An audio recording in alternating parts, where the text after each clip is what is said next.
C'est au cours d'un voyage en mission humanitaire en Afrique où j'ai été amené à masser des femmes enceintes, des bébés. Et ça m'a donné le déclic en fait de me dire ok, le massage c'est pas juste un luxe d'occidentaux.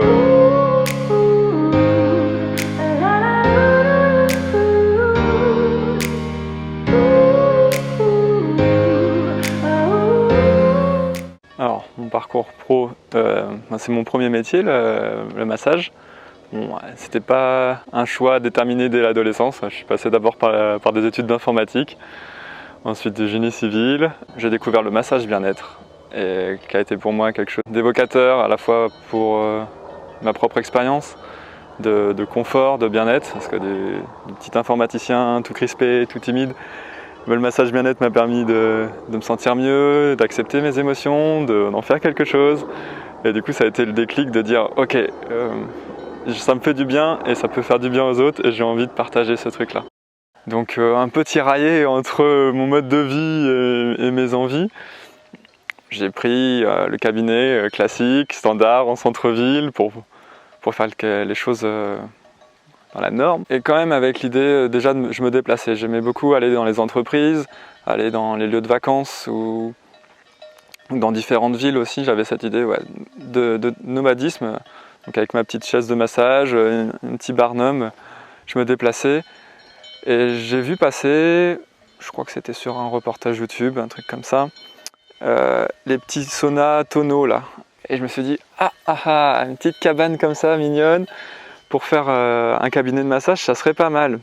La roulotte du masseur, c'est un sauna, un cabinet de massage. On propose aussi des ateliers bien-être, par exemple des ateliers de relaxation, d'automassage qui peuvent permettre aux gens d'apprendre des techniques pour se relaxer eux-mêmes et gérer leur stress au quotidien. On peut aussi proposer des stages d'initiation à la pratique du massage bien-être. L'idée, c'était vraiment de pouvoir permettre à tous de pouvoir profiter des soins du corps.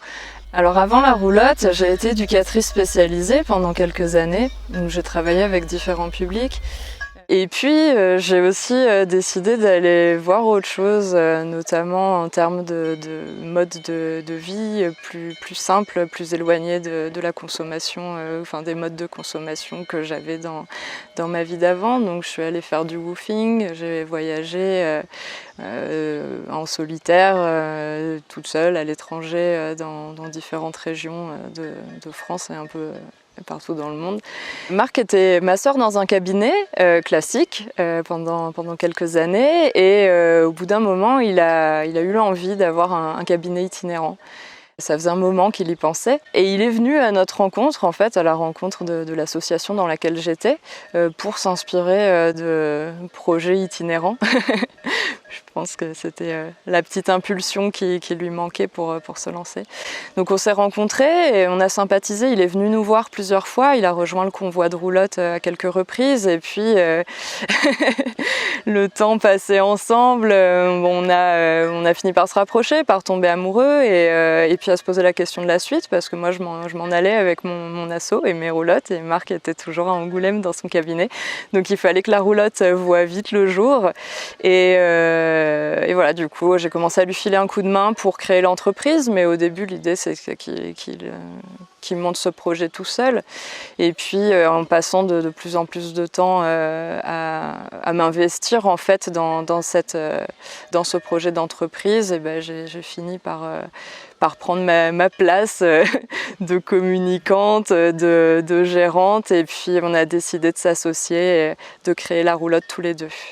Avant de créer l'entreprise, on s'est renseigné un petit peu pour voir ce qui existait déjà parce qu'il a fallu qu'on fasse une étude de marché. On s'est souvent heurté aux préjugés des mairies, des communes dans lesquelles on voulait venir travailler, qui ne comprenaient pas vraiment ce qu'on faisait, qui on était, est-ce qu'on était des gens du voyage, voilà, ça a été compliqué.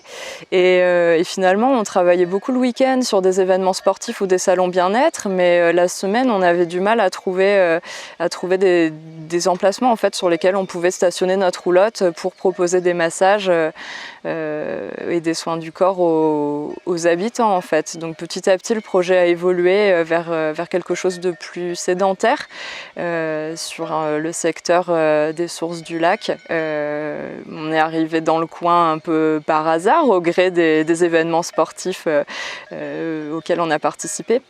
Donc la Glagla Race notamment à Talloires, où on a fait plusieurs rencontres déterminantes. Tout d'abord une bénévole de la course qui nous a parlé du réseau des fondus. Donc nous on arrivait tout juste dans le coin, on ne connaissait pas du tout. Et puis le directeur de l'office de tourisme des sources du lac d'Annecy, qu'on a retrouvé ensuite sur un événement des fondus. Voilà, donc petit à petit l'idée de s'installer ici germait dans notre tête, et puis on a tout simplement eu un méga coup de cœur pour la région.